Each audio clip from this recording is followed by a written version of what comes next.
ఆదికాండము ఆదికాండము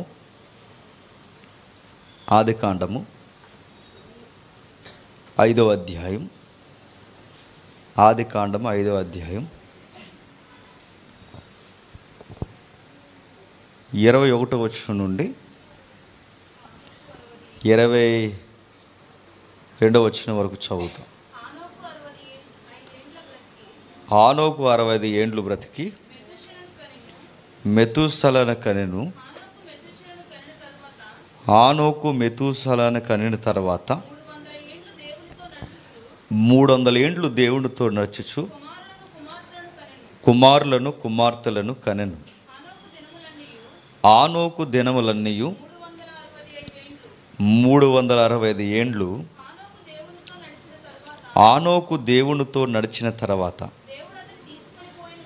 దేవుడు అతన్ని తీసుకొని పోయిన గనక అతడు లేకపోయినా. ఆగుతాం. ఆనోకు జీవిత చరిత్ర మనకు తెలిసిందే కదా అనుకుంటాం మనం. నేను చాలాసార్లు చెప్పాను, కాకపోతే మరికొన్ని వింతైన సంగతులు ఇక్కడ ఉన్నాయి. వాటిని గురించి మనం ధ్యానిద్దాం. నిజానికి ఆదికాండము 5వ అధ్యాయం అనగానే ఆదాము యొక్క వంశవృక్షం, హెరిటేజ్ అన్నారు. వారి యొక్క వంశవృక్షంలో మీరు చదువుతున్నప్పుడు విచిత్రంగా అనిపిస్తుంది. చాలామంది వందల సంవత్సరాలు, సుమారు 1000 సంవత్సరాల దగ్గరికి బతికారు. ఆ బతికిన విధానం చూస్తుంటే విచిత్రంగా అనిపిస్తుంది. మరి ఇప్పుడు వాళ్ళు ఎందుకు బతకలేకపోతున్నారు? ఇది ఒక ప్రశ్న. దానికి 2 రకాల వ్యక్తులు, పరిశోధనలు 2 విషయాలు చెప్పారు. థియోలాజియన్స్ ఏమన్నారంటే, మనుషులు పాపం చేయడం వల్లనే ఆయుష్ తగ్గిపోయింది అన్నారు. 1000 ఏళ్ళ ఆయుష్ కాలము 120కి పడింది. చివరికి భక్తులైన అబ్రహాము, యోసేపు లాంటి వారి జీవితం కూడా అదే విషయాన్ని కొనసాగించింది. రెండవది, ఆర్కియాలజిస్టులు ఉన్నారు, పురావస్తు శాస్త్రవేత్తలు. వీళ్ళు ఏమన్నారు? ఆర్కియాలజీ ప్రకారం ఏమన్నారంటే, బైబిల్ యొక్క నేరేటివ్ మనం చదువుతున్నప్పుడు జలప్రలయం వచ్చింది, తెలుసు కదా. ఈ జలప్రలయం వచ్చినప్పుడు ఈ పురావస్తు శాస్త్రవేత్తల అంచనా ప్రకారం ఎందుకు ఆయుష్ తగ్గిపోయిందంటే, యూనివర్స్ లేదా ముఖ్యంగా ఈ ఎర్త్ పొల్యూట్ అయింది, శవాల దెబ్బ అయింది, వాటర్ కూడా కలుషితమైంది. ఇక 1 కాదు 2 కాదు, చెట్లు కూడా ఇంకిపోయి బొగ్గుగా మారిపోయాయి. నీటి యొక్క అద్దడి వలన చాలా వనరులు సమసిపోయాయి. దానివలన దాని ఎఫెక్ట్ ఎక్కడ పడిందంటే మనుష్యుల యొక్క ఆయుష్ మీద పడింది. మీరు కావాలంటే గమనించండి, నేచర్కి మన లైఫ్ స్టైల్కి సంబంధం ఉంటుందంటే 100% సంబంధం ఉంటుంది. మీరు ఏజెన్సీలో ఉన్న ప్రజలను చూడండి, వాళ్ళు ఒకలా ఉంటారు. సిటీలో ఉన్న ప్రజలను చూడండి, వాళ్ళు ఒకలా ఉంటారు. అంటే నేచర్కి దగ్గరగా బతుకుతున్న జీవితాలు ఒకలా ఉంటాయి, సిటీ లైఫ్స్ ఒకలా ఉంటాయి. వాళ్ళని ఎప్పుడన్నా మీరు గమనించండి, కర్లింగ్ ఎయిర్ ఉంటుంది వాళ్ళకి. ఎందుకు?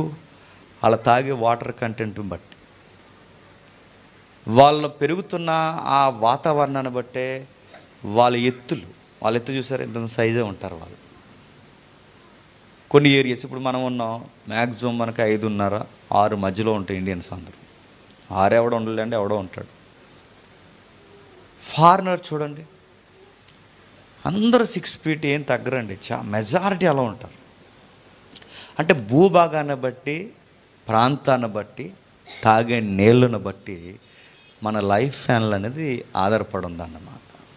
అందుకే ఒకప్పుడు తిల్లుని బట్టి పెద్దోళ్ళు బాగా బతకారు. ఇప్పుడు మనం తినే తిండ్లు బట్టి చెప్పండి, అన్నీ ఫాస్ట్ ఫుడ్లు, ఫాస్ట్గా తినేసి ఫాస్ట్గా చచ్చిపోతాం అన్నమాట. అసలు రైస్ని ఆపకూడదు, రైస్ని ఏపుకుని తింటాం మనం. నేను చాలామందికి కూరగాయలు చాలా చెప్తాను తినొద్దని. ఫాస్ట్ ఫుడ్లు ఏపి డబల్ ఎగ్ అంట. ఏపకూడదు రైస్.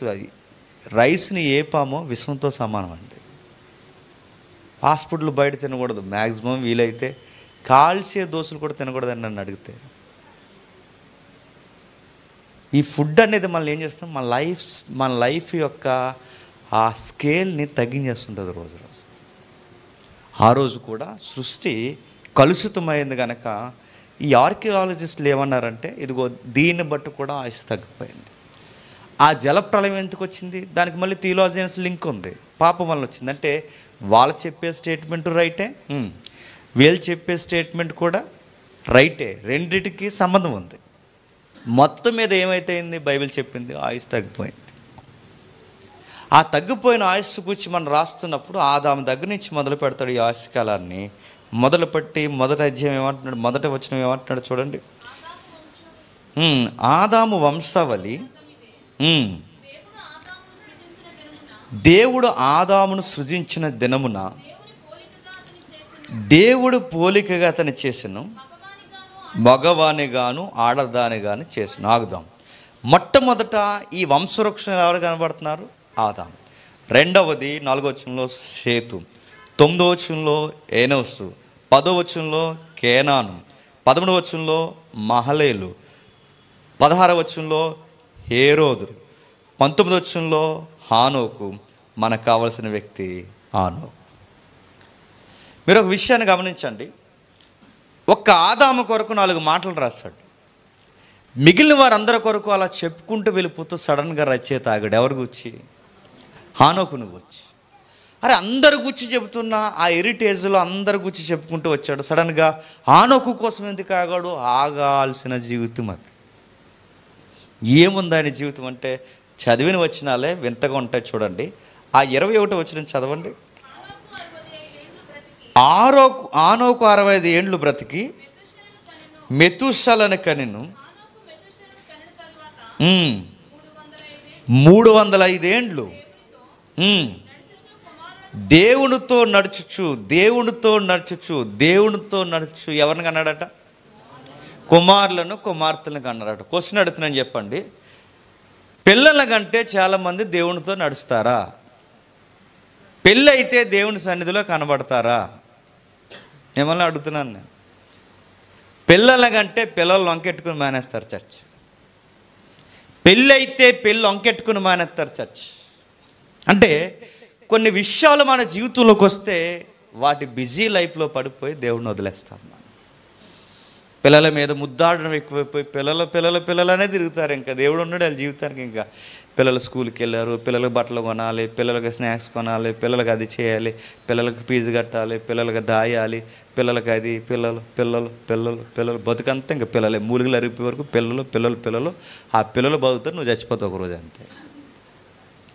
పిల్లలకి లైఫ్ అంతా, నేను అడుగుతున్నా, లైఫ్ అంతా పిల్లలకి పెట్టుబడి పెట్టేసిన తల్లిదండ్రులు లేరండి? కేవలం ఇంకా వాళ్ళ కోసం ఇంకా బతుకంతా కలలో ఇలలో వాళ్ళ కొరకే తప్పించిపోతుంటారు. పిల్లల విషయానికి వచ్చేసరికి అవసరమైతే దేవుడిని కూడా పక్కన పెట్టేస్తారు. హానోకు మనకు సవాలు ఇస్తున్నాడు. దేవునితో నడుచుచు పిల్లలను కన్నాడు, దేవునితో నడుచుచు భార్యను పోషించాడు, దేవునితో నడుచుచు దేవుని సేవ చేశాడు. హానోకు లైఫ్ 2 లైఫ్లని బ్యాలెన్స్డ్గా నడిపించాడంట. దేవుళ్ళో ఉంటేనేమో ఫ్యామిలీతో ఉండవు, నెక్స్ట్ ఫ్యామిలీతో ఉంటేనేమో చెప్పండి దేవుడితో ఉండవు. మనతో వచ్చిన దరిద్రం అదే. ఒకటి ఉంటే ఒకటి ఉండదు, మనకు 5వ తక్కువలాగా. దేవుడితో ఉంటేనేమో ఫ్యామిలీకి టైం ఏమో, ఫ్యామిలీకి టైం ఇస్తే దేవుడికి టైం ఏమో. కానీ హానోకు చూడు, రెండింటినీ మేనేజ్ చేశాడు. ఎన్ని సంవత్సరాలు? హానోకు బతికింది 60 సంవత్సరాలు కాదు, 365 సంవత్సరాలు. 365 సంవత్సరాలు ఈ 2 జోన్స్ మీరు ఎలా మెయింటైన్ చేయగలిగారంటే ఆయన లైఫ్లో చాలా నిగూఢమైన విషయాలు ఉన్నాయి. ఇంక ఈ పట్టిక ఏం చెప్తుంది? రచయిత చెప్పుకుంటూ వస్తున్నాడు. ఆయన 99% దేవుని యొక్క చిత్తాన్ని నెరవేర్చాడు. 165 ఇయర్స్ మాత్రం అది నిశ్శబ్ద కాలం. అది మిగిలిన 99% మాత్రం దేవుని యొక్క చిత్తాన్ని నెరవేర్చాడు. అందుకే రచయిత అందరి కోసం రాశాడు. సేతు పుట్టాడు, ప్రేయర్ చేశాడు, అయిపోయింది. ఎనోస్ పుట్టాడు, ప్రేయర్ చేశాడు, అయిపోయింది. కేనాను పుట్టాడు, చచ్చాడు. మహలేలు పుట్టాడు, చచ్చాడు. తర్వాత హేరోదు పుట్టాడు, చచ్చాడు. హానోకు పుట్టాడు, బతికాడు, పిల్లల్ని కన్నాడు, కుటుంబాన్ని నడిపించాడు, దేవుని కొరకు జీవించాడు, ఇంకా ప్రకటించాడు. అరే అందరు కూర్చి పుట్టారు, చనిపోయారు. ఇన్ని సంవత్సరాలు బతికారు, తర్వాత చనిపోయారు. పలానా టైంలో పుట్టాడు, పలానా టైంకి చనిపోయాడు, టోటల్ ఏజ్ ఇంత. అందరినీ ఆ వంశవృక్షంలో రాస్తున్నప్పుడు జననం మరణం టోటల్ గ్రాఫ్ ఏజ్ ఎంత రాసుకుని వచ్చేసాడు. కానీ ఇక్కడికి వచ్చేసరికి సడన్గా ఎందుకు పొడిగిస్తున్నాడంటే పొడిగించాల్సిన లైఫ్ ఉంది. అందరిలా బతకలేదట. ఇందులో ఒక మాట అంటారు, దీన్ని ఏమంటారు తెలుసా? బైబిల్ యొక్క ఈ వంశవృక్షాన్ని రాస్తున్నప్పుడు ఆధ్యాత్మిక వారసత్వంలో సడన్గా ఎత్తైన వృక్షంలాగా కనబడతాడట. అంటే ఎట్లా? ఈ వారసత్వం ఎక్కడి నుంచి వస్తుందంటే ఆదాము దగ్గర నుంచి వస్తుంది. ఆ ఆదాము దగ్గర నుంచి సేతు తీసుకున్నాడు. సేతు దగ్గర నుంచి మిగిలిన వారు జనరల్గా బతుకుతున్నారు. దేవుడి కోసం బతకలేదు అంటలేదు, బతుకుతున్నారు. కాకపోతే జనరల్గా బతికారు అంతే. జనరల్గా బతకడం అంటే ఏంటంటే మీకు చెప్తాను వినండి. చర్చికి వస్తాము, 4 పాటలు పాడతాము, 4 మాటలు వింటాము, చర్చ్ అయిపోతుంది, ఇంటికి వెళ్ళిపోతాం, మళ్ళీ మన పనులు మనం చేసుకుంటాం, మళ్ళీ వారం అంతా గడుపుతాం, మళ్ళీ చర్చికి వస్తాం, 4 పాటలు పాడతాం, 4 మాటలు వింటాం, మళ్ళీ ఇంటికి వెళ్ళిపోతాం, మళ్ళీ వారం అంతా గడుపుతాం, ఉద్యోగాలు చేసుకుంటాం, మళ్ళీ చర్చికి వస్తాం, వారం అంతా గడుపుతాం. ఇంక బతుకంతా టైం టేబుల్ ఏంటి చెప్పండి? చర్చికి వస్తాం అంతే. నా మాట అర్థమవుతుంది? చర్చికి వస్తాం మనం, జనరల్గా బతికడం అంటారు దీన్ని. చర్చికి వస్తాం, 4 పాటలు పాడతాం, 4 మాటలు వింటాం, తోసిన సందేహం అంటే ఇస్తాం, ఇంటికి వెళ్ళిపోతాం, కళ్ళు మెతుకులు తింటాం, పిల్లల కొరకు ఏదో ఒకటి కష్టపడతాం, బతుకుతాం. ఒకరోజు ఈ 2 టైం టేబుల్ నడుస్తూ చచ్చిపోతాం. ఇంకేముందండి అంటే ఈయన గూర్చి మీ గూర్చి ఏమైనా గ్రాఫ్ రాయమంటే దేవుడు ఏమైనా రాస్తాడు చెప్పండి? 2006లో పుట్టాడు, 2008 18లో బాప్టిజం తీసుకున్నాడు, చర్చికి వచ్చాడు, 4 పాటలు పాడాడు, 4 మాటలు విన్నాడు, ఇంటికి వెళ్ళిపోయాడు, చికెన్ వేసుకుని తిన్నాడు, తర్వాత మళ్ళీ వారం నుంచి చిన్న ఉద్యోగం చేసుకున్నాడు, మళ్ళీ చర్చికి వచ్చాడు, పిల్లల్ని కన్నాడు, అది అకౌంట్లో డబ్బులు దాచాడు, 4 పాటలు పాడాడు చెప్పండి, 4 మాటలు విన్నాడు, తర్వాత ఒకరోజు చెప్పండి చచ్చిపోయాడు. మన గూర్చి రాస్తే రికార్డు ఎలాగే రాస్తారండి. మనలాంటి వాళ్ళు, ఆ పైన ఉన్న వాళ్ళందరూ బతకలేదు, చర్చికి రాలేదు, దేవుళ్ళు లేరని అంటలేదు. కానీ ఎంత లేరు? ఆనోకంత లేరు. ఆనోకునే ఎందుకు హైలైట్ చేశాడు? ఆనోకు తీరుతెన్నులు వేరు, ఆనోకు విధి విధానాలు వేరు, ఆనోకు లైఫ్లో చాలా బ్రైట్ విషయాలు ఉన్నాయి. ఒక బంగారం లాంటి కొడుకుని కన్నాడు, ఆయన జోలికి నేను పోను. కానీ ఆ బంగారం లాంటి కొడుకు మెతూసల ఎక్కువ కాలం బ్రతికాడు. క్వశ్చన్ మార్క్ అడుగుతున్నాను, ఎక్కువ కాలం ఎందుకు బతికంటే థియాలజీలో చాలా ఆన్సర్లు ఉన్నాయి. ఎక్కువ కాలం ఎందుకు బతికాడు? ఆత్మీయంగా ఆన్సర్ ఏంటంటే బైబిల్ ఎలా అంది? 112వ కీర్తన, యథార్థవంతుల పిల్లలు దీర్ఘాయువు కలిగి జీవిస్తారట. మన పిల్లల యొక్క లైఫ్ స్టైల్, మన పిల్లల యొక్క జీవితం సుదీర్ఘంగా బతకాలి అంటే నీ మీద ఆధారపడి ఉంటుందండి, గుర్తుపెట్టుకో. ఇందుకు తమ్ముడు మంచి మాట అన్నాడు, ఆ తరంలో లేదా వాళ్ళకి జనరేషన్కి ముందు ఎవరైనా వారి ఫోర్ ఫాదర్స్ ఎవరైనా సూసైడ్ అటెంప్ట్ చేస్తే ఆ ఎఫెక్ట్స్ వారి మీద పడతాయి. మానసిక రుగ్మత పడుతుంది అన్నది సైకాలజీ ప్రకారం ఎంత వాస్తవమో, నీ భక్తి, నీ యథార్థత కూడా నీ పిల్లల యొక్క లైఫ్ స్టైల్ మీద, వాళ్ళ లైఫ్ ప్యానల్ మీద కూడా పడుతుంది, గుర్తుపెట్టుకో.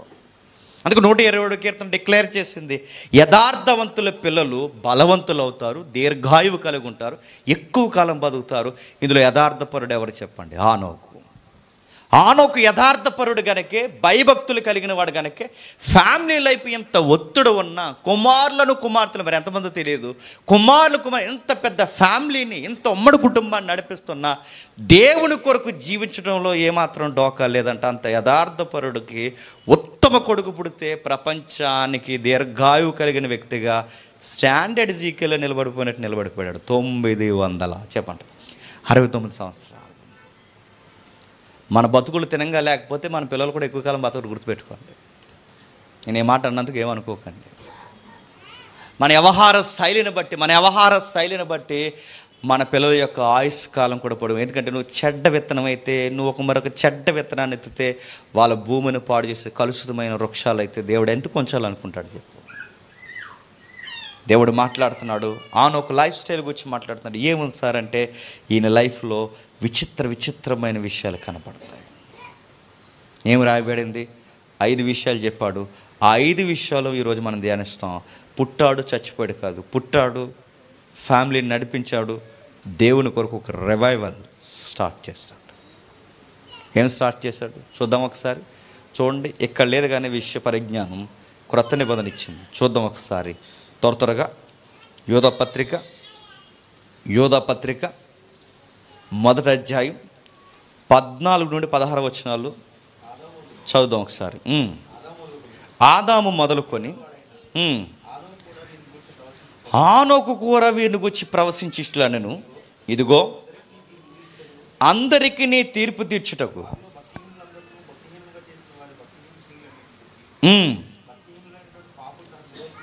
పాపులు తనకు విరోధముగా చెప్పిన కఠినమైన మాటలన్నిటిని గూర్చి ప్రభు తన వేవేల పరిశుద్ధ పరివారంతో వచ్చిన. ఏముందండి ఇందులో? దేవుడితో నడిచినాను కానీ మనం ఏమనుకుంటాం తెలుసా? చేతిలో చెయ్యేసి నడిచాడు అనుకుంటాం. దేవుడితో నడవడం అంటే అప్పుడప్పుడు భక్తిగా కలిగి వెళ్ళిపోవడం అనుకుంటాం. చేతిలో చెయ్యేసి నడవడం కాదు, దేవుని చేతిలో చెయ్యేసి చెప్పిన చోట కల్లా పోయి ప్రకటించడమే దేవునితో నడవడం. గుర్తుపెట్టుకో, దేవునితో నడిచాడు. మరొక రమ్యమైన మాట రాయబడింది ఆదికాండంలోనే. దేవుడితో నడిచిన తర్వాత దేవుడు అతన్ని తీసుకొని పోయిన. ఆ మాట ఎంత బాగుందండి. మన లైఫ్లో ఎప్పుడైనా చచ్చిపోయిన ఆ శవపేటిక మీద రాస్తారంటారా? ఉద్యోగానికి వెళ్తూ ప్రమాదంలో చచ్చిపోయాడని రాస్తారా? ఏమని రాస్తారని అడుగుతున్నాను. ఏమని రాస్తారు? ఆయన కూర్చొని రాస్తున్నారు చూడండి. దేవునితో నడిచిన తర్వాత దేవుడు అతన్ని తీసుకెళ్ళిపోయినట్టే. అది ఎలా ఉందో తెలుసా? వచ్చాయి, ఇంక నువ్వు ఇక్కడ ఉండడానికి వీల్లేదు, నా దగ్గరికి వచ్చి ఆయన తీసుకెళ్ళిపోయాడు అన్నట్లేదండి. నీలాంటి వాడు నా సముఖమందు ఉండాలి, వచ్చి అన్నట్టు తీసుకెళ్ళిపోయాడు అన్నట్లేదండి. ఏముంది ఈ లైఫ్లో అంటే సుమారు 5 విషయాలు చెప్తున్నాడు. మొట్టమొదటి విషయం, దేవుడు జడ్జిమెంట్ కోసం చెప్తున్నాడు. ఆ చదివిన వచనాల్లో నేను చెప్పింది కోట్ చేయండి. జడ్జిమెంట్ కోసం చెప్తున్నాడు అంటే ఆ రోజుల్లోనే హానోకు గారికి ఏం తెలుసు చెప్పండి? దేవుని తీర్పు కొరకు తెలుసు. ఈరోజు మనం దేని కొరకు నిరీక్షిస్తున్నాం చెప్పండి? రాబోతున్న తీర్పు కొరకు భయపడే మనం బతుకుతున్నాం. క్రీస్తు పూర్వం దేవునితో నడిచాడంటే హానోకు ఎలా నడిచాడు? నీలాగా నాలాగా ఆదివారం వచ్చాడు, 4 పాటలు పాడాడు, 4 మాటలు విన్నాడు, వెళ్ళిపోయాడు కాదు, జడ్జిమెంట్ గురించి ప్రకటించాడట. ఆ రోజుల్లోనే హానోకు గారికి 300 సంవత్సరాలు ఏం ప్రకటించుకుంటూ తిరిగాడు ఆ రోజుల్లో అంటే దేవుడు ప్రపంచానికి తీర్పు తీర్చబోతున్నాడని చెప్పాడట. జాగ్రత్తగా ఉండని చెప్పాడట. ప్రతి ఒక్కరిని హెచ్చరించాడట. ఏమని హెచ్చరించాడు? భక్తిహీనత కోసం మాట్లాడాడట. ఏమని మాట్లాడాడు? భక్తిహీనత కొరకు. ఇదిగో దేవుడితో నడవడం అంటే నాలాగా రాబోతున్న తీర్పును చూడండి, ప్రమాదం పొంచుంది, దేవుడు తీర్పు తీర్చబోతున్నాడు, మారండి మారండి మారండి మారండి అని తప్పు చేసిన వారిని హెచ్చరించడం మొదలెట్టాడు. ఈరోజు ఒక రమ్యమైన మాట నేర్చుకున్నారు. క్రిస్టియానిటీలోకి ఎలా వచ్చిందో నాకు తెలియదు కానీ, మనం ఎవరు అండి తీర్పులు తెచ్చడానికి అంటున్నారు. మనం ఎవరిని ఏమనకూడదండి, మనం ఏ సేవకులకి పేర్లు ఎట్టకూడదండి, మనం ఏ విశ్వాసం అంతా దేవుడు తీర్పు తీస్తాడండి, మనం ఎవరు అండి తీర్పు తీర్చడానికి అంటున్నారు. నేను అడుగుతున్నాను, మనల్ని తీర్పు తీర్చమని బైబిల్ చెప్పలేదు, కానీ ఒక మాట చెప్పమంది, ప్రతి ఒక్కరికి తీర్పు ఉందమని చెప్పమంది. అరే జాగ్రత్తరా, నువ్వు ఇలా చేస్తే రేపు పొద్దున దేవుని ఉగ్రతకు గురవుతావు అని చెప్పడం తీర్పు తీర్చడమా? తీర్పు ఉందని చెప్పడమా? ఈ క్లారిటీ తెలియదు మన వాళ్ళకి. అయ్యో తీర్పు తీరుస్తారేంటి, నరకానికి పోతారంటారేంటి, అలా అనొచ్చా అంటే మరి ఎలా అనాలి? నువ్వేం చేసినా పర్లేదు నాన్న, అబ్రహాం రొమ్ముకు నువ్వే మొదట వెళ్తావు అనాలా? ఏమని అనాలి? హానోకు చెప్పాడట. ఏమని చెప్పాడు? రాయ్, ఇలా ఉంటే దేవుడి తీర్పుకి దొరికేస్తారు. మీరేమనుకుంటున్నారు? మిమ్మల్ని మీకే చెప్పేది, మీరు నా బంధువులు అవ్వచ్చు కాక మీకు చెబుతున్నాను, ఇలా ఉంటే దేవుడు ఉగ్రత నుంచి మీరు తప్పించుకోలేరు. ఏమనుకుంటున్నారు? దేవుడు చూడ్డానుకుంటున్నారా? నీ పుట్టుక, నా మరణం, ప్రతి ఒక్కరి విషయం, ప్రవర్తన, పిల్లలు ఏమేం చేస్తున్నాం, మన ప్రతి క్రియను ఆయన రికార్డ్ చేస్తాడు. ఆయన తీర్పు తీరుస్తాడు. మీకు ఎక్కట్లేదు బుర్రకి? హెచ్చరిస్తూ తిరిగాడట. తన సమకాలీన ప్రపంచాన్ని కౌంటర్ చేస్తూ హెచ్చరిస్తూ తీర్పు ఉంది, తీర్పు ఉంది, తీర్పు ఉంది, తీర్పు తీర్చట్లేదు, తీర్పు ఉందని చెప్తున్నాడు. మీరు ఎలాగుంటే ఎగిరిపోతారని చెప్తున్నాడు. తీర్పు విషయాన్ని మీరు భయభక్తులు మైండ్లో పెట్టుకుని బతకండి అని చెప్తున్నాడు.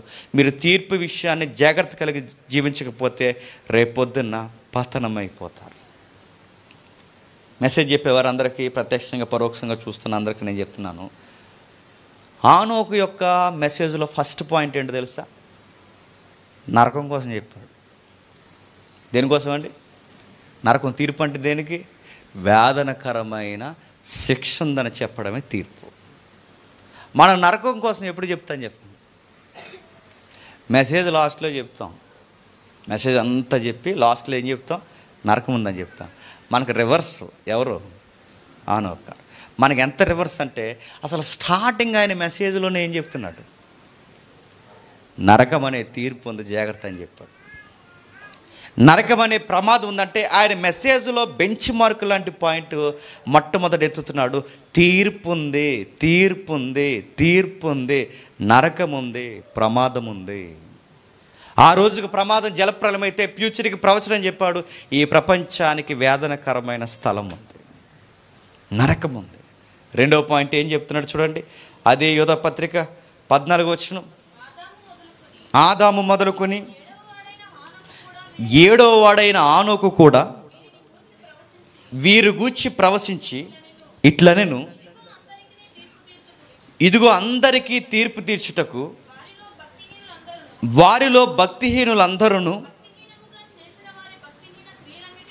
భక్తిహీన క్రియలన్నిటిని గూర్చి భక్తిహీనులైన పాపులు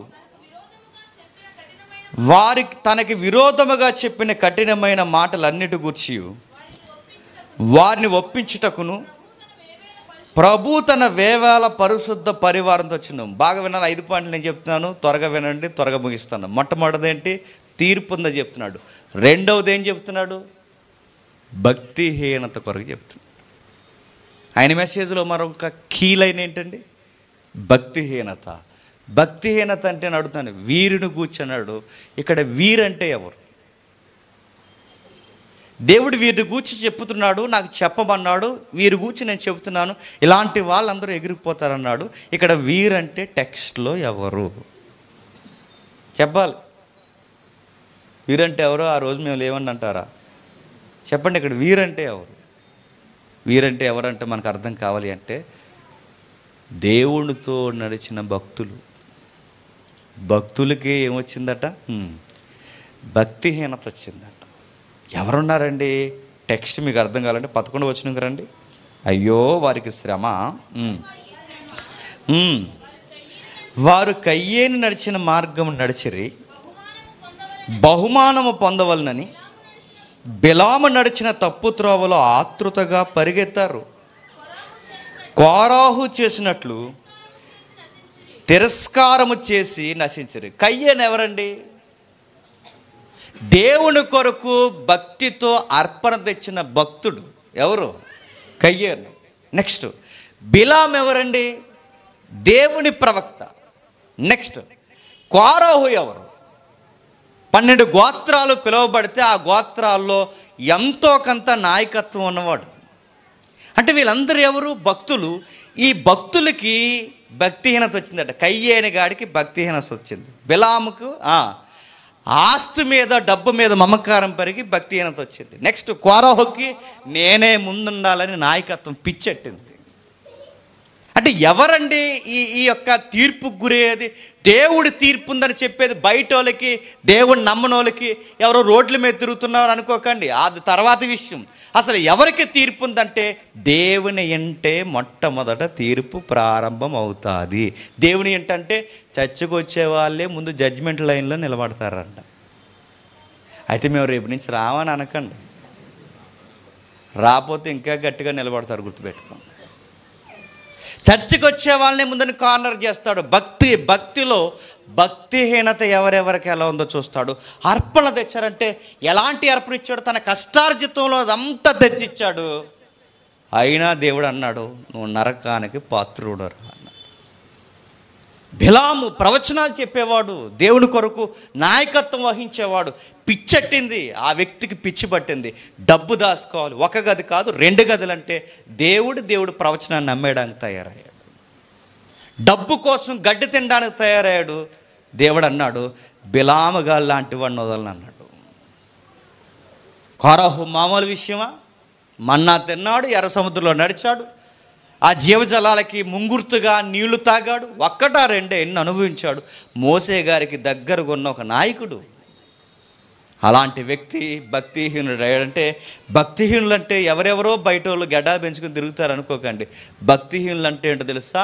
ఒకరోజు దేవుని కోసం బతికిన వాళ్ళే ఆ తర్వాత నిర్లక్ష్యంగా తయారవడమే భక్తిహీనత.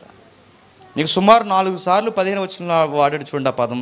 భక్తిహీనులు, భక్తిహీనముగా, భక్తిహీనత, భక్తిహీనులైన పాపులు. ఒకసారి 2 సార్లు కదా, ఇది క్యాన్సర్ అన్నమాట. ఎలా పెరుగుతుంది భక్తిహీనత? ఎలా వస్తుంది? హీనత అంటే తెలుసు కదా, హీనత. రక్తహీనత అంటే, రక్తహీనత అంటే రక్తంలో ఉండాల్సిన ఆ మోతాదు, రక్తంలో ఉండాల్సిన ప్రాణ సంబంధమైన కణ విభజన చచ్చిపోవడమే రక్తహీనత. ఇలా తెరిచినప్పుడు రక్తం కనబడకుండా తెల్లగా పాలిపోయాడమే రక్తహీనత.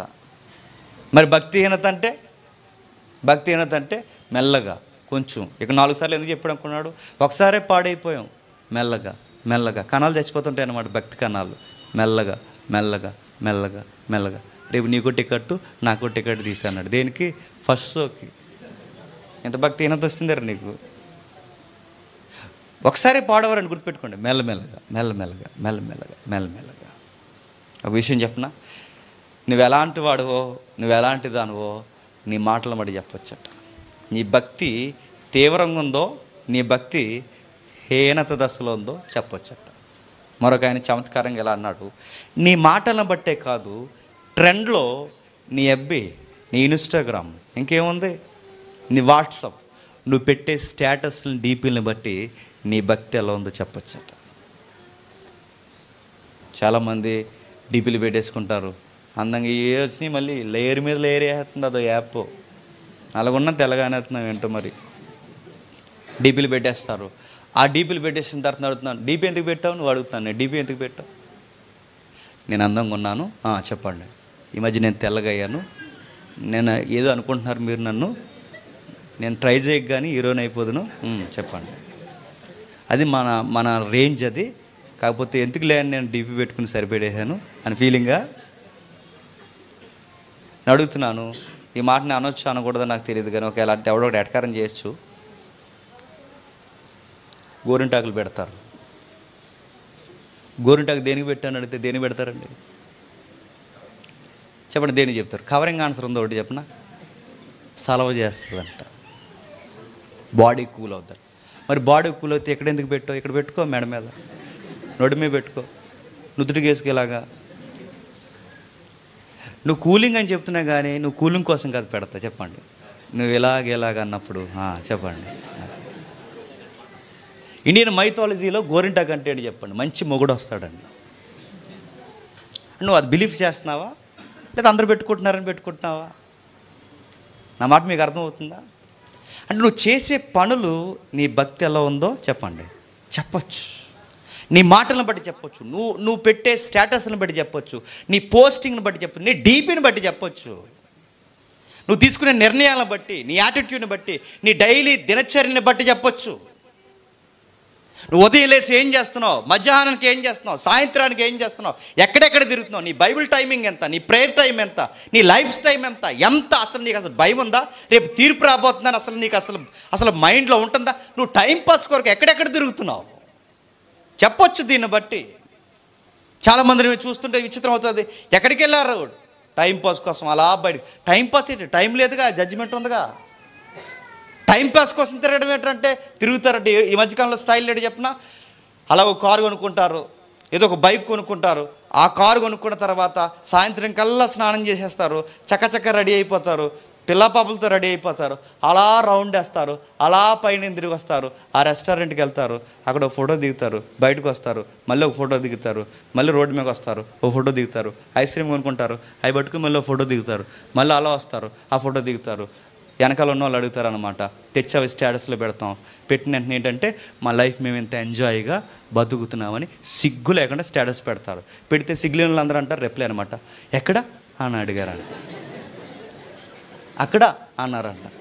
ఐస్ క్రీమ్ ఎక్కడ అన్నాడు, అక్కడే 5 రూపాయలు ఒకటి అన్నారంట. నేను అడుగుతాను, నీకు ఎంత టైం ఎక్కడ దొరుకుతుంది అడుగుతున్నా, ఎంత టైం నేను అడుగుతున్నా. ఎంత జోయల్గా నువ్వు బతికేస్తున్నావు, నీ లైఫ్ అని చెప్పి. ఇది భక్తిహీనత. నువ్వు రోడ్ల మీద దిగి ఫోటోలు తీసుకునేంత టైం నీకు ఎక్కడ దొరుకుతుంది? నీకు బీచ్లు తిరిగేంత టైం నీకు ఎక్కడ దొరుకుతుంది? నువ్వు పార్కుల చుట్టూ తిరిగేంత టైం నీకు ఎక్కడ దొరుకుతుంది? నీకు ఈ టైం పాస్ టైం అంతా ఎక్కడ దొరుకుతుంది? ఇది భక్తిహీనత అనిపించట్లేదు నీకు? నేను చర్చికి వచ్చాను, 4 పాటలు పాడాను, 4 మాటలు వినా, ఇది భక్తి అనుకుంటున్నావా? దేవుడి చేతిలో చెయ్యేసి వెళ్ళిపోవడం కాదు, దేవుడి చేతుల్లో చెయ్యేసి ఆయన చెప్పిన చోటకెల్లా నువ్వు పోయి ప్రకటించడమే దేవునితో నడవడం. గుర్తుపెట్టుకో, దేవునితో నడవడం, దేవునితో పెనుగులాడడం, దేవుడు చెప్పినట్టు చేయడం, దేవుని కార్యాలు జరిగించడం, దేవుని కొరకు జీవించడం. అంటే ఫ్యామిలీతో ఉంటేనేమో మినిస్ట్రీలో ఉండవు, మినిస్ట్రీలో ఉంటేమో ఫ్యామిలీతో ఉండవు. ఎవడు నేను భక్తి అన్నది? ఇక అసలు భక్తి అంటే తెలుసా? రెండింటినీ బ్యాలెన్స్ చేయడంలో సత్కిలు పడిపోతున్నావే. అసలు నీకు భక్తి అంటే తెలుసా? ఎవరు గుచ్చి తీర్పు తీరుస్తాడు? బయటోడే ఎల్లయ్య పుల్లయ్య దారండి తిరిగేవాడు గుచ్చి కాదు. కయ్యేనగాడంటే నీకు నాకన్నా బాగా అర్పణిచ్చినాడు, పంట పొలంలో శ్రేష్టమైన తెచ్చిచ్చినాడు. అసలు ప్రవక్తల వరుసలో ఇజ్రాయెల్లో లేకుండానే ప్రత్యేక పిలుపు అందుకుని ప్రవక్తగా పిలువబడిన ఒక అన్యుడు బిలాము. అలాంటి మంచి మంచి ప్రవక్తను కలిగిన ఒక గ్రేటెస్ట్ కాలింగ్ ఉన్న బిలామునే దేవుడు వదలన్నాడంటే నువ్వు బిలాము కన్నా గొప్పడువా? కోరహు ఎలాంటి వాడు? ఆయన నిలబడి మాట్లాడితే మోసే లాంటి వదిలి వచ్చేసారంటే ఎంత గొప్ప ప్రసంగికుడండి ఆయన. మోసే దగ్గర నుంచి లాగాడంటే ఎంత మోటివేటర్ ఆయన. అలాంటి వదలకుండా భూమి మింగేసేలా చేశాడంటే ఇలాంటి వారిని, కయ్యేన్ లాంటి వారిని, బిలాము లాంటి వారిని, కోరాహు లాంటి వారిని, ఇలాంటి వారు ఈ చర్చెస్లో, ఈ తరంలో, ఈ భక్తుల గుంపులో ఉంటే ఇలాంటి భక్తిహీనులకి దేవుడు ఖచ్చితంగా తీర్పు తీరుస్తాడు. నేను మాట అడుగుతున్నాను, గుర్తుపెట్టుకోండి. ఆదాము వంశవృక్ష నుంచి వచ్చిన వాళ్ళకి హెచ్చరికలు చేసుకుంటూ తిరిగాడు. ఎవరు చెప్పండి? ఆనోకు. ఎవరెవరికో చెప్పలేదు, ఎవరు వచ్చిన ఆదాము నుంచి వచ్చారు.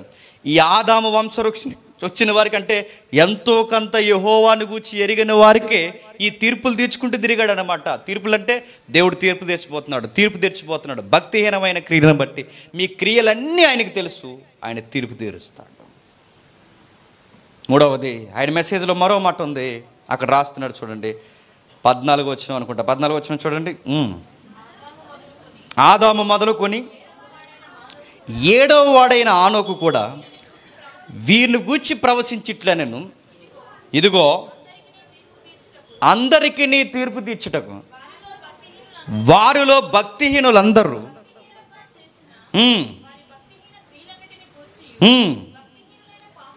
భక్తిహీనులైన పాపులు 14 వచనంలో ప్రభు తన వేవేల పరిశుద్ధ పరివారముతో వచ్చెను.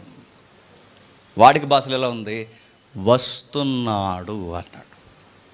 నెక్స్ట్, ఆయన మెసేజ్లో అట్రాక్షన్ చేసే ఓడేంటో తెలుసా? ప్రభు. మీరు ఆ వచనాన్ని చూడండి. మీ బైబిల్ ఎలా ఉందో నాకు తెలియదు, కానీ నేను వేరే బైబిల్ తెచ్చాను ఈరోజు. మీ బైబిల్లో ఆ వచనాన్ని చూడండి. ప్రభు అన్న దగ్గర క్యాపిటల్ లెటర్ ఉందా? ప్రభు అనగానే పెద్ద అక్షరాలతో రాశారు, బోల్డ్. ఆ పెద్ద అక్షరాలు ఎందుకు రాశారు? గుర్తుపట్టండి. ఆనోకు యొక్క ప్రసంగంలో హైలైట్ చేసేది ఎవరిని చెప్పండి? ప్రభువుని. ఈరోజు అడుగుతున్నాను, ఈరోజు వర్తమానాల్లో ఎవరిని హైలైట్ చేస్తున్నారు చెప్పండి? చూస్తున్నారు యూట్యూబ్ టైటిల్, మా పెళ్ళైన కొత్తలో పాస్టర్ గారు నేను అనగానే అదొక వర్తమానం. పెళ్ళైన కొత్తలో పాస్టర్ గారు మీరు, నెక్స్ట్ ఏంటండి, మేము ఓ ఇంటికి భోజనానికి వెళ్ళాం, ఇది ఒక వర్తమానం నడుతుంది. ఈ వర్తమానంలో ఎవరు హైలైట్ అండి? పాస్టర్ గారు, పాస్టర్ అమ్మగారు. రెండవ టైటిల్ మీరు చూడండి, యూట్యూబ్ టైటిల్ ఎలా ఉన్నాయో. రెండవ టైటిల్, మాకు చిన్న పాప పుట్టినప్పుడు ఏం జరిగిందంటే ఏం జరిగింది ఇదో టైటిల్. నేను అమెరికా వెళ్తున్నప్పుడు ఏం జరిగింది? ఫ్లైట్లోంచి పడిపోయావా? ఏం జరిగింది? ఫ్లైట్ ఎక్కరిగిపోయిందా? ఏమైంది అని అడుగుతున్నా. అమెరికా వెళ్తున్నప్పుడు ఏం జరిగింది? ఫ్లైట్ దిగినప్పుడు ఏం జరిగింది? ఫ్లైట్ నుంచి బయటకు వచ్చినప్పుడు ఏం జరిగింది? వాష్రూమ్కి వెళ్ళినప్పుడు ఏం జరిగింది? ఏం జరుగుతుంది? ఇవ్వండి టైటిల్. ఈరోజు మీరు చూసారా? మాకు పాప పుట్టినప్పుడు ఏం జరిగింది, మా పెళ్ళి అయినప్పుడు ఏం జరిగింది, మా తర్వాత మా పలానా వాళ్ళు భోజనం అనిపించినప్పుడు ఏం జరిగింది, మా పెళ్ళి అయిన కొత్తలో. మీరు చూస్తున్నారు లేదో, చాలా తెలుగు పాస్ట్రమలు చేస్తున్న పనులు మీరు గమనిస్తున్నారు లేదో. అవే చూస్తున్నారండి ఈ జనాలు. మీ మెసేజ్లు ఎవరు హైలైట్? మీ ఆయన హైలైట్ చేస్తున్నారు, మీ ఆయన ఏమో నిన్ను హైలైట్ చేస్తున్నారు. గొప్పలంటే ఈ తరానికి క్రిస్టియన్ హీరోయిన్ అన్నమాట మాకు. మేము సిగ్గులేని ఫ్యాన్స్ మీకు. సూపరు, దేవుడు మిమ్మల్ని దీవించాడు, మిమ్మల్ని దీవించాడు. మీలాంటి భర్త ఆమెకు దొరకడం ధన్యత, మీలాంటి భార్య ఆవిడకు దొరకడం ధన్యత. మరి మీరెవరు భార్య భర్తలు? రోడ్ల మీద తిరిగే గాడిదలు మీరెవరు నడుతున్నారు? మీరు ధన్యత కదా, దేవుడు మీకు ఇచ్చిన ధన్యత కదా, దేవుడు మీకు ఇచ్చిన ధన్యత కదా. వాళ్ళకంటే ప్రసంగాలు చెప్పడం చేత కాదు, మీకు ఎండడం చేత కదా. అరే ఇందులో ఎవరు హైలైట్ అవుతున్నారు? ఈ వ్యక్తులను హైలైట్ చేసుకుంటున్నారు. అరే అలా సెల్ఫ్ ఎక్కువ అవుతుంది, ఇలా చెప్పుకోవచ్చా? ఇలా దేవుడు కనుమరుగవుతున్నాడు, ఎక్కువ వీళ్ళని హైలైట్ చేసుకుంటున్నారు. ఆడెవరో ఉన్నారండి, గద్వాల్ డిస్టిక్ జాషువా, కొన్ని పేర్లు ఎత్తాలి తప్పదు. జాషువా అని, డేగల జాషువా ఏదో జాషువా ఉంది. అరే అంతా అని అడుగుతున్నాను. ఆయన టీషర్ట్లు, ఆయన వ్యవహారం, ఫార్చునర్ కారు వెనకాల వేసుకొస్తుంటే స్టైలు, బీజిఎం, ఆ వెనకాల చూసి కింద కామెంట్స్, హీరో మాదిరి ఉన్నారు సార్, మా ఏరియాకి మీరు ప్రభాస్ అన్నారంట. మీరు చూడండి కావాలంటే. అడుగుతున్నా, నీ ఏజ్ ఎంత? అరే ఇలాంటివి, దానికి టైట్లు, ఆటో దోలుకునే నేను ఇంత ఎత్తుకెళ్ళలేదు కానీ ఇదొక టైట్లు. మన మెసేజ్లో ఏం కనబడుతున్నాయి చెప్పండి? వ్యక్తులు బీచ్ ఒడ్డు నిలబడతారు, ఆ బీచ్ ఒడ్డు ఎలా షార్ట్ ఒకటి వేసుకుంటారు, ఇలా వేసుకుని ఈ జబ్బలు కనబడేలా చూపిస్తే నిలబడి బీచ్ని ఆయన్ని చూపిస్తున్నారని మనం అంటామని దానికి ఒక విషయం చెప్తారు. దేవుడు సముద్రాన్ని ఎంత అందంగా చేశాడు. ఇప్పుడుదే సముద్రం కోసం కదా చెప్పేది, చెప్పండి. ఆడి కోసమే చెప్తున్నాడు. ఇప్పుడు ఆడ హ్యాండ్స్ మనం చూడాలి. ఎక్కడికో కొండ మీదకి వెళ్తాడు, జాగింగ్ చేస్తూ వాళ్ళ డ్రెస్ పైనుంచి కిందకి వరకు చూపించి ఇలా అంటాడు, దేవుడు మేఘాలని ఎంత అందంగా చేశాడు. బైబిల్ ఇలా రాయబడింది, భూమిని మేఘాలతో కప్పాడని. కాదు, నువ్వు మాకు కప్పుతున్నావు, మాకు అర్థమవుతుంది, మాకు వేస్తున్నావు మేఘం పొగ అన్నమాట అర్థమవుతుంది. ఆనొక మెసేజ్లో మీరు చూడండి, ఆనొక మెసేజ్లో ఎవరు హైలైట్? ప్రభు. ఆయన మెసేజ్లో కీ పాయింట్స్ ఏంటి? జడ్జ్మెంట్. ఆయన మెసేజ్లో కీ పాయింట్ ఏంటి? భక్తిహీనత. ఆయన మెసేజ్లో అతిపెద్ద బెంచ్ మార్క్ ఏంటి? లార్డ్ మాత్రమే గుర్తుపెట్టుకోండి. ప్రభువుని హైలైట్ చేస్తున్నాడు. దేవుడితో నడవడం అంటే ఎల్లాని వచ్చాను ఫోటోలు తీసుకుని స్టేటస్ పెట్టుకున్న ఇది కాదు. వెళ్ళాడు, ఎవరెవరో భక్తిహీనంలో ఉన్నారో చెప్పాడు, ప్రతీదీ మాట్లాడాడు, ప్రతి విషయాన్ని ఎలుగెత్తి చాటాడు. మీరు ఎలాగే ఉంటే దేవుడు మిమ్మల్ని పాతేస్తాడని చెప్పాడు. ఈరోజు మెసేజ్లో ఎవరు హైలైట్ అవుతున్నారు? గుర్రాల మీద ఊరేగిస్తున్నారండి, గుర్రాల మీద. ఈయనే ఇప్పుడు పేరు చెప్పిన ఆయన గుర్రాల మీద ఊరేగిస్తున్నారు. మరొక ఆయన ఉన్నారు రాజమండ్రిలో కూడా, వాళ్ళ గుర్రాల మీద. మీ గుర్రాలు ఎక్కడ దొరుకుతున్నాయి? గుర్రాల మీద తిరగడం ఏంటి? మీరు కౌబాయ్ అంటే ఏదో స్టైల్గా ఉందనుకోండి, ఆవులు కాసేవాడని అడుగుతున్నా. ఏంటి అసలు గుర్రాల మీద తిరగడం? మీ వెనకాల మళ్ళీ డప్పుల మేళాలు, అది ఇదంతా అడుగుతున్నారు. ఎవరిని హైలైట్ చేస్తున్నారు? ఈ జనరేషన్లో ఎక్కువ హైలైట్ అయ్యేది ప్రభు కాదు. ఎవరిని చెప్పండి? తమ్ముడు తాము హైలైట్ చేసుకుంటున్నారు. ఇంక 25న ఎవరో వస్తున్నారండి బాబు ఇక్కడ ప్రవచనాలు చెప్పడానికి. ఎంత అడావుడండి. మాట్లాడదామండి దీని గురించి. సత్యం చెప్పడమే కాదు, సత్యం వెనకాలే అసత్యం ప్రకటింపబడుతున్నప్పుడు దాని గురించి మాట్లాడకపోతే మన సువార్తకుల గుండె అన్ఫిట్.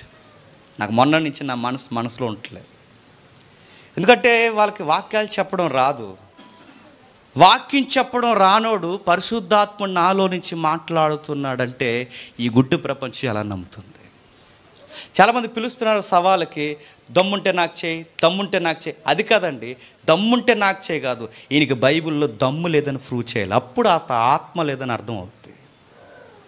నీకు పరిశుద్ధాత్ముడు ఉంటే, పరిశుద్ధాత్ముడి చేత రాయబడిన బైబిల్ నువ్వు బోధించలేనప్పుడు నీకు పరిశుద్ధాత్ముడు ఎలా వస్తున్నాడు నీలోకి అంటే, పరిశుద్ధాత్ముడు రాయించిన బైబిల్ వివరించిన నీకు చేత కాలినప్పుడు పరిశుద్ధాత్ముడు నీలో ఉన్నాడని ఎలా చెబుతున్నావు? ఒకవేళ చెబితే 70 తప్పులు చెబుతున్నాయి వచ్చినానంటే, ఇక్కడ రాయించిన పరిశుద్ధాత్ముడు నీలోకి వచ్చిన తర్వాత తప్పుడు వివరణిస్తున్నాడంటే అది పరిశుద్ధాత్ముడా ఏరొక ఆత్మ? ఈ పాయింట్ హైలైట్ చేయట్లేదు. తేల్చుకుందా అంటున్నారు. తేల్చుకుందంటే కొట్టుకుంటారు మీద రోడ్డు మీద నిలబట్టాలి. కడగాలి నడుతున్నారు. ఎవరన్నా ఏదన్నా అడిగితే మా ఊరు రండి. ఎవరు అది ఏదో ఊరు చెప్తున్నాడు. ఏ ఊరండి? మా ఊరు రండి బ్రదర్, ఏదో గూడు ఉందలేండి. మా ఊరు రండి అంటున్నా. నేను అడుగుతున్నాను, ఎవడన్నా వస్తలేదో తెలియదు కానీ మనం రమ్మంటే వెళ్ళిపోతాను. నెక్స్ట్ పెడతాను, ఈ ప్రోగ్రాం పెడదాం. వెళ్ళిపోతాం, అందరం కలిసి ఒక 4 వెళ్ళిపోతాం. సార్ బైబిల్ సార్, మీ వండర్స్ మీ మిరాకిల్స్ చేస్తున్నారు సెకండరీ విషయం, ఫస్ట్ మేము లైన్లో నిలబడుతున్నాం. అసలు ఏంటి దీని సంగతి ఏంటి, మీకేం తెలుసు, మీ డాక్ట్రిన్స్ ఏంటి, మీ థియాలజీ ఏంటి, అసలు మీరు ఏం బోధిస్తున్నారు, అసలు మీకు వెనక ఎవరో ఒక బ్యాక్గ్రౌండ్ వాయిస్ ఇస్తే కానీ మీరు నడిపించలేకపోతున్నారు, మీకు పరిశుద్ధాత్మ నడిపించారని ఎలా అంటున్నారు సార్? ఈ పాయింట్లు పట్టుకోవాలండి. ఈరోజు ఎవరిని హైలైట్ చేస్తున్నారు? ప్రతిసారి మైక్ ఇచ్చి పేరు చెప్పి అంటున్నారు. చెప్పండి అమ్మా, నేను ఎలాంటి చెప్పండి, మీ నోట్లోని చెప్పండి, నేను ఎలాంటి చెప్పండి. నువ్వు ఎలాంటివాడో మాకెందుకు, నా ప్రభు ఎలాంటివాడో మాకు చెప్పు. ఈరోజు మెసేజెస్ అన్నీ ఎంబీబీఎస్ చదివిన వాళ్ళు, ఇంజనీర్సు, పెద్ద చదువులు ఉన్నవారు, అరే ఇంత గారిడి సీమోన్లకి ఇలాంటి పనులు చేస్తుంటే మీకు ఎందుకు అర్థం అవ్వట్లేదు అంటే జనాలకి ఏం తెలియట్లేదు చెప్పండి. సత్యం తెలియదు. వీళ్ళకి అన్ని విషయాలు అర్థమవుతాయండి. ఏ బ్యాంకులో ఎంత వడ్డీ వస్తుంది, రూపాయికి ఎంత, ఎవరికి ఎంత ఇవ్వచ్చు, అన్నీ అర్థమవుతాయి. శాలరీలో గ్రాస్ ఎంత తీసుకోవాలి, కటింగ్లు ఎన్ని పెట్టుకోవాలి, రిటైర్ అయిపోతే పిఎఫ్లు ఇంకే ఉన్నాయండి కొన్ని, ఇవన్నీ ఎన్ని వస్తాయి, ఈ లెక్కలన్నీ అర్థమవుతాయి. కానీ ఈ యోధా పత్రికలో ఈ వచ్చిన సంగతి ఏంటంటే అదా అంటారు, అర్థమవుతుంది బ్యాచ్కి. ఈరోజు అడుగుతున్నాను, ఆ రోజు ప్రకటించుకుంటూ తిరిగాడు 300 సంవత్సరాలు. మనకు 300 లైఫ్ ఏం లేదండి, లింగుమని బతికితే 60 సంవత్సరాలు బతుకుతాం. ఈ 60 సంవత్సరాల్లో రహస్యం లేని భక్తి లేనప్పుడు ఆ భక్తి ఉన్న ఒకటే చెప్పండి, లేకపోయినా ఒకటే. మనం ఎవరినేమనకూడదు అంటే మనం ఏం తీర్పులు తెచ్చాం. ఇలా ఉంటే తీర్పు ఉందని చెప్పండి ఆనోకు వల్లే చెప్తాం. తీర్పు ఉందని ఆనోకు వల్లే చెప్తాం. ఒకటి తీర్పు ఉందని చెప్తున్నాడు, 2 భక్తిహీనంగా ఉంటే మీ సంగతి తెలుస్తా అని చెప్తున్నాడు. 3వది నెక్స్ట్ దేవుణ్ణి హైలైట్ చేస్తున్నాడు. టైటిల్ మీరు గమనిస్తున్నారు లేదో, అద్భుతమైన ప్రసంగం అంటున్నారు. ఏంటట? అద్భుతమైన ప్రసంగం. ఈ ప్రసంగం వినకపోతే చెప్పండి నీ జీవితం వేస్ట్. ఇది టైటిల్ తెలుసా? అద్భుతమైన ప్రసంగం నువ్వెట్టకూడదు టైటిల్. చెప్పండి, విన్న తర్వాత కామెంట్ మేము పెట్టాలి, అద్భుతమైన వర్తమానం చెప్పారని. నువ్వే అద్భుతం అంటావేంటి? ఏం అద్భుతం చెప్పు, అందులో ఏ అద్భుతాలు ఉండవు. అద్భుతమైన ప్రసంగం ఆనోకు నీకు నాకు నేర్పిస్తున్నాడు, కొన్ని విషయాలు నేర్పిస్తున్నాడు, జాగ్రత్త అని చెప్తున్నాడు. మన వర్తమానాల్లో ప్రభువుతో నడుస్తున్నప్పుడు ఎవరిని హైలైట్ చేయాలి చెప్పండి? దేవుడు. ఒకవేళ మనం ఎప్పుడైనా పొరపాటును మన గురించి చెప్పుకోవాల్సిన సందర్భం వస్తే అది నిమిషం మించి దాటకుండా అనతి కాలంలోనే దాన్ని ముగించేయాలి. అది చెప్పిన ఒకవేళ అది కూడా నువ్వు దేవుని దొంగిలించేలా ఉంటే గుర్తుపెట్టుకో, నువ్వు ప్రమాదంలో పడే ప్రమాదం ఉంది, గుర్తుపెట్టుకో. అది కూడా సందర్భం కాకుండా కావాలని క్రియేట్ చేసుకుని నువ్వు హైలైట్ చేసుకుంటున్నావు అంటే జాగ్రత్త, నువ్వు దేవుని మహిమను దొంగిలిస్తున్నావు, గుర్తుపెట్టుకో.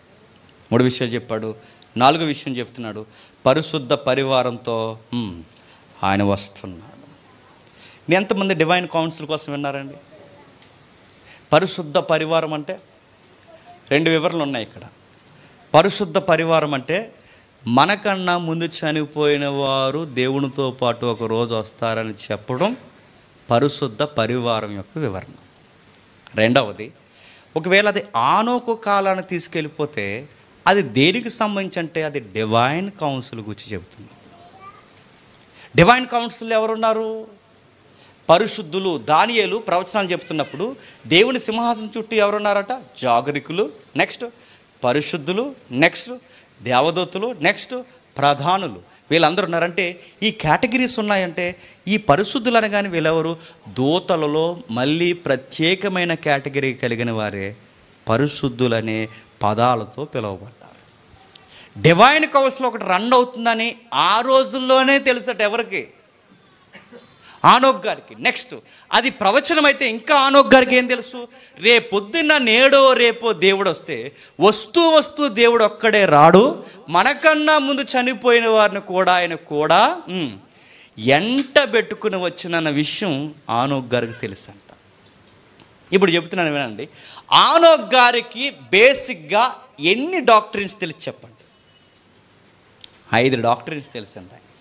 ఒకటి, ఆయన మొట్టమొదటి విషయం చూడండి, దేవుడు జడ్జిమెంట్ అనే డాక్టరీన్, జడ్జిమెంట్ ఆఫ్ డాక్టరీన్, ఆ విషయాన్ని తెలుసు అంట ఆయనకి. 2వది అమర్త్య, మిస్సింగ్ ద మార్క్, అంటే సిన్ అంటే ఏంటో, భక్తిహీనత అంటే ఏంటో ఆ విషయాన్ని చెప్తాడట. 3వది డివైన్ కౌన్సిల్, అంటే ఆయన చుట్టూ ఉన్న ఆ యొక్క సమూహము మండలం, దేవుని యొక్క తీర్పు మండలం ఎలా ఉంటుందో చెప్పగలడట. 4వది దేవుడే ప్రధానంగా ఉండాలంటే డాక్ట్రిన్ ఆఫ్ గాడ్, దేవుడు మాత్రమే ప్రథమ స్థితిలో మన బతుకుల్లో ప్రసంగాల్లో ఉండాలన్న విషయం ఆయనకు తెలుసా. ఇక ఐదవది ఏంటో తెలుసా, దేవుడు వస్తున్నాడు అంటే సెకండ్ కమింగ్ కోసం కూడా ఆయనకు తెలుసు అంట. నా మాట అర్థమవుతుందా? దేవుడు వస్తున్నాడంటే దేవుడు రాకడ గురించి తెలుసట. ఎవరికి? ఆ రోజుల్లో రాబోతున్న సమకాలీన రాకడా తెలుసు, రాబోతున్న యేసు ప్రభు రాకడ గురించి ప్రవచనం కూడా ఎవరికి తెలుసు? హానోకుకు తెలుసు. అంటే ఈ ద్వంద్వ, ఈ ఏదైతే కనబడుతుందో ఈ డ్యూయల్ ప్రాసెస్ చెప్పాడు ఆయన. సమకాలీన జల ప్రళయం గురించి చెప్పాడు, రాబోతున్న ప్రపంచ ప్రళయాన్ని గురించి మాట్లాడుతున్నాడు. దేవుడు రాబోతున్నాడు, దేవుడు రాబోతున్నాడు, దేవుడు నేడు రేపు వచ్చేస్తాడు. దేవుడితో నడవడం అంటే ఏంటో తెలుసా? ఇన్ని విషయాలు ఆయన స్థిరపడి నేర్చుకుని తన చుట్టూ ఉన్న వారికి ప్రకటించుతూ తిరగడమే చెప్పండి దేవునితో నడవడం. మనం అనుకుంటాం దేవునితో నడవడం అంటే, చెప్పండి ఇందాక చెప్పానుగా, చర్చికి రావడం చెప్పండి, 4 పాటలు పాడడం చెప్పండి, 4 మాటలు వినడం చెప్పండి, టయానికి ఇంటికి వెళ్ళిపోవడం, ఆదివారం వండుకుండా తినేసి ఎల్లకిల్ల దొల్లేసి సోమవారం లేసి పనికి వెళ్ళిపోయి, వెళ్ళొద్దని కాదండో, ఈ పనికి వెళ్ళాలి, నేను కూడా వెళ్ళాలి, పనికి అందరూ వెళ్ళాలి, కష్టపడిన వాడే భోజనం చేయాలి. ఇదంతా చేసి మళ్ళీ సాయంత్రం మళ్ళీ అయిపోయిన తర్వాత అలా తిరిగి మళ్ళీ ఆదివారం వచ్చి, ఇదే కదండి దేవునితో నడవడం అనుకుంటున్నాం మనం, ఇదే కదా దేవునితో నడవడం అనుకుంటున్నాం. కానీ ఆనోకు చూడండి, దేవునితో ఎలా నడిచాడు. ఓ పక్క కష్టపడ్డాడు, తన జీవన సంబంధమైన పని చేసుకున్నాడు, మరో పక్క ఫ్యామిలీని నడిపించాడు, కుటుంబాన్ని పోషించాడు, మరో పక్క అన్నిటికన్నా గొప్పగా ఈ 5 సిద్ధాంతాల్లో స్థిరమగుండి దేవుని గురించి ప్రకటించుకుంటూ ఎన్ని సంవత్సరాలు తిరిగాడు చెప్పండి? 300 సంవత్సరాలు తిరిగాడు. ఎన్ని సంవత్సరాలు? మనకు 300 సంవత్సరాలు ఇస్తే నేను అడుగుతున్నాను, 200 సంవత్సరాలు బాగోం చెప్పండి. పై 50 సంవత్సరాల్లో దేవుళ్ళలోకి వస్తాం, 50 సంవత్సరాలు చర్చికి వచ్చి వెళ్ళిపోతాం, లాస్ట్ 50 సంవత్సరాలు కూడా అయిపోతాయి, ఇక 70-80 వచ్చేస్తాయి, అది కూడా మన బుర్రకెక్కదు. ఇక లాస్ట్ నెలలకు వచ్చేస్తాం, నెలల్లోకి అప్పుడు ఎక్కడ లేని ఉద్యమం వచ్చేస్తుంది. నేను దేవుని సేవ చేయాలనుకున్నాను కానీ దేవుడు నాకు ఓపిక ఇవ్వట్లేదు, మోసం అయిపోతున్నాయి అంటాం. అప్పుడు వచ్చేది నీకు ఎక్కడ లేని తీవ్రత. నీకు ఒక మాట నేను సవాల్ చేసి ముగించేస్తాను. ఆనోకు జీవితం చూడండి, మనకున్నంత వెలుగు ఆనోకు ఉందండి. అప్పటికి వెలుగంటే ఏంటి? 66 పుస్తకాల వాక్యపు వెలుగు అప్పటికి ఆయనకుందా? అసలు బైబిలే లేదండి వాళ్ళ టైంకి. ఆనోక్ గారి టైంకి బైబిలే లేదు. మనకు 66 పుస్తకాలు ఉన్నాయి, ప్రభు యొక్క త్యాగం ఉంది, అపోస్తుల పునాదులు ఉన్నాయి, ప్రవక్తల యొక్క పరంపర ఉంది. ఒక్కటా రెండా? ఎంత ఉంది? అయినా వాళ్ళ జీనియాలజీ చాలా చిన్నది. ఆదాము దగ్గర నుంచి 7వ వాడంటే వాళ్ళ తరం చాలా తిన్నది. ఆ తరానికి అంత హెచ్చరించాడంటే నీ జీనియాలజీ చూస్తే ఎంత పొడవుంది వృక్షం. మీ తాతల ఎక్కడి నుండి ఉంది? ఇన్ని తరాలు దేవుడు దాటించి ఈ జనరేషన్లో నేను నిలబెట్టాడంటే, ఇంత వెలుగిచ్చి, ఇంత పుస్తకాలు ఇచ్చి, ప్రసంగికులు నిలబెట్టి, అపోస్తులు నిలబెట్టి, ఇంత వెలుగునిచ్చి, సత్యమేంటో అసత్యమేంటో ప్రతి వారము నీకు బోధించి, ఇన్ని నీకు చెప్పినా నువ్వు దేవునిలో ఏమి నడుస్తున్నావు? వస్తావు, కొంచెంసేపు కూర్చుంటావు, వెళ్ళిపోతావు. ఆ వచ్చిన వారం కూడా దేవుణ్ణి ఏం చేస్తావు ప్రభు అని అడుగుతావు. నీకు ఏం చేయలేదా? ఏం చేయకుండానే ఇప్పటివరకు బతుకున్నావా? ఇంకేం చేయాలి? చాలా చేస్తున్నాడు ఆయన. ఆయన కూర్చుని నువ్వేం చేయవు.